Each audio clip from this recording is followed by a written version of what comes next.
शक्यता उमेदवाराच त्याच्यात चांगला उमेदवार कोणता शेवटी महाविकास आघाडी आली पाहिजे हेच आमचं प्राधान्य आहे.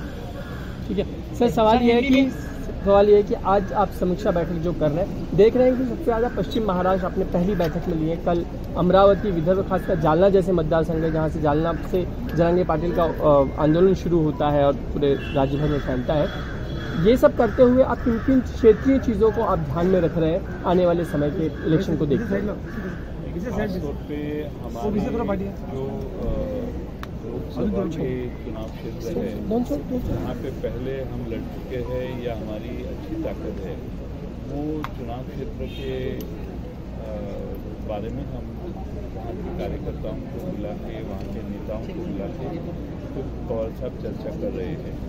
और हम जहाँ भी पहले चुनाव लड़े हैं या वहाँ पे जीत हमें हासिल हुई है पहले, कई जगह हमारे लोकसभा के एमपी भी हैं, तो सारे जगह हम वहाँ के कार्यकर्ताओं को बुला के चर्चा कर रहे हैं. हम देख रहे हैं कि उमर अब्दुल्ला ने बीच में एक नाराज़गी दर्ज की थी कि कहीं ना कहीं इंडिया अलायंस की जो बैठक होनी चाहिए सीट शेयरिंग को लेकर वो हो नहीं पा रही. आपकी बैठक चल रही आज और कल में है, कहीं ना कहीं इंडिया अलायंस की सीट शेयरिंग की बैठक को इसकी वजह से बल मिलेगा था.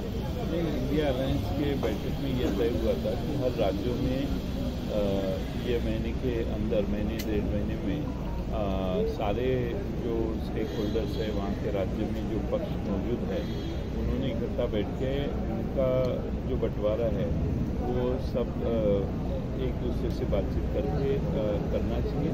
अगर उसमें कुछ आपत्ति हो तो केंद्र में जो इंडिया की जो सेंट्रल कमेटी है उसके सामने प्रस्ताव जाएगा, ऐसी बात हुई है. और दूसरा सवाल ये कि पीयूष गोयल ने ट्वीट किया है कुछ देर पहले और वो पवार साहब पे किया है. पिछली बार जो उन्होंने पैलेस्टीन और इजराइल की जो लड़ाई चल रही, जो युद्ध है हमास को लेकर, उस पर उन्होंने ट्वीट किया है कि जो व्यक्ति कभी मुख्यमंत्री रह चुके हैं और डिफेंस मिनिस्टर रह चुके हैं वो कैसे पैलेस्टीन का समर्थन कर सकते हैं. हमास जैसे आतंकवादी संगठन ने जिस तरीके से हमला किया है उस पर किसी तरह से समर्थन नहीं हो सकता. लास्ट का मैं वाकई सिर्फ this rotten mindset has to stop.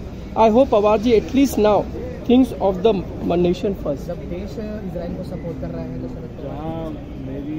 जहाँ तक मेरी जानकारी है, मुझे लगता है एक्सटर्नल अफेयर मिनिस्ट्री ने पैलेस्टीन के बारे में भी और कुछ बयान किया है. वो पहले वो देखे तो मुझे लगता है उनको समझ में आएगा कि सरकार क्या निर्णय कर रही है. लेकिन सर पीयूष गोयल का बयान जिस तरीके से ट्वीट कुछ दिनों बाद हम देखेंगे कि पवार साहब लगातार जो है अपनी स्टैंड जो है उन्होंने इजराइल हमास की लड़ाई को लेकर पहली बार नहीं कहा, इसके पहले भी रख चुके हैं. अब ट्वीट कर पवार साहब को टारगेट करने के पीछे क्या कोई राजनीति आप देख रहे हैं? वो उनका एक्सप्रेस करने का वो प्लेटफॉर्म है, उन्होंने एक्सप्रेस किया है. मुझे लगता है कि केंद्र सरकार ने खुद स्वयं प्रधानमंत्री ने एक भूमिका एक्सप्रेस की है, इजराइल को सपोर्ट किया है. साथ साथ में फॉरेन एक्सटर्नल अफेयर्स डिपार्टमेंट जो है उन्होंने भी एक अलग सी भूमिका सामने रखी है.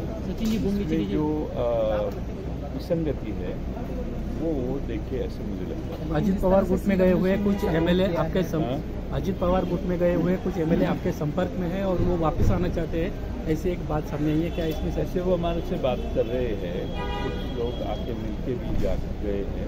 अब जब होता है तब देखेंगे, उसके ऊपर बात करेंगे. इतनी जल्दी उसके ऊपर बात करने में कोई मतलब नहीं है.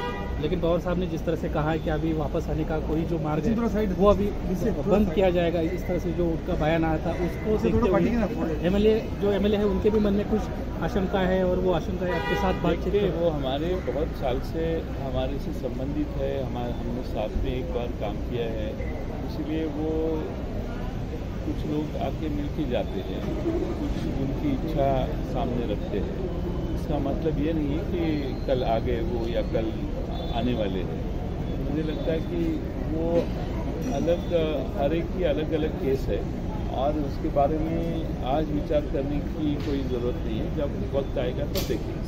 सर आज की समीक्षा आज मानसिंग नाईक हे सुद्धा आलेले होते. खरं तर त्यांनी अजित पवार गटाला त्यांचा पाठिंबा दिलेला होता आणि आजच्या बैठकीला ते